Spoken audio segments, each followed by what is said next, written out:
आपण मेहनत करतो, आपण चांगलं शिकतो, पण तरीही आपण मोठं का होत नाही? कधी विचार केलाय?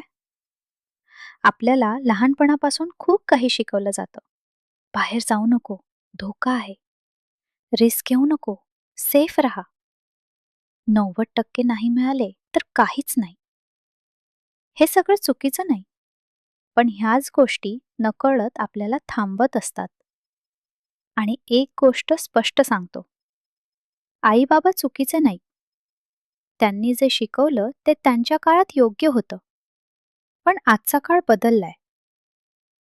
लहानपणी आपण ऐकलंय, बाहेर जाऊ नको, पडशील. नवीन काही करू नको, धोका आहे. हळूहळू आपल्यात एक फिअर तयार होतो, रिस्क घेण्याची भीती. आणि मोठे झाल्यावर आपण सेफ जॉब निवडतो, पण मोठी संधी सोडतो. आपल्याला शिकवलं, मार्क्स चांगले म्हणजे लाईफ सेट.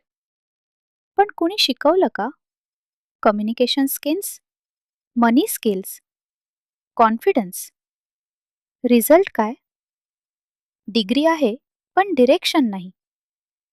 घरात राहा, स्टेबल जॉब करा, बिझनेस रिस्की आहे. आपण कम्फर्टमध्ये राहतो, पण ग्रोथ कम्फर्टमध्ये होत नाही. बाहेर पडलं कीच गेम बदलतो. आपण डिसिजन्स घेतो, पण स्वतःसाठी नाही. आई काय म्हणेल, लोक काय म्हणतील, आणि हळूहळू आपण स्वतःचे डिसिजन्स घ्यायलाच घाबरतो. सगळ्यात मोठा ट्रॅप, आपण स्वतःलाच कमी समजतो. आपल्याकडून नाही होणार, आपण मिडल क्लास आहोत.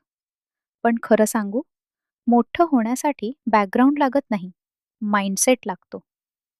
तर काय करायचं? छोट्या गोष्टींनी सुरुवात करा. थोडं रिस्क घ्या, नवीन स्किल्स शिका, स्वतःचे डिसिजन्स घ्या, आणि सर्वात महत्त्वाचं, स्वतःला कमी समजणं थांबवा.